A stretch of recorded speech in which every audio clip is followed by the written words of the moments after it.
أعوذ بالله من الشيطان الرجيم. بسم الله الرحمن الرحيم. يا بني إسرائيل اذكروا نعمتي التي أنعمت عليكم وأوفوا بحدكم وإياي فارهبون. وآمنوا بما أنزلت مصدقا لما معكم ولا تكونوا أول كافر به ولا يشتروا بآيات ثمنا قليلا وإياي فاتقون. ولا تلبسوا الحق بالباطل ولا تكتمون الحق وأنتم تعلمون.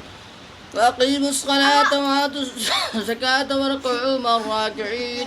أتأمرون الناس بالبر تنسون أنفسكم وأنتم تتلون الكتاب أفلا تعقلون. واستعينوا بالصبر والصلاة وإنها لكبيرة إلا على الخاشعين الذين يظنون أنهم ملاقو ربهم وأنهم إليه راجعون.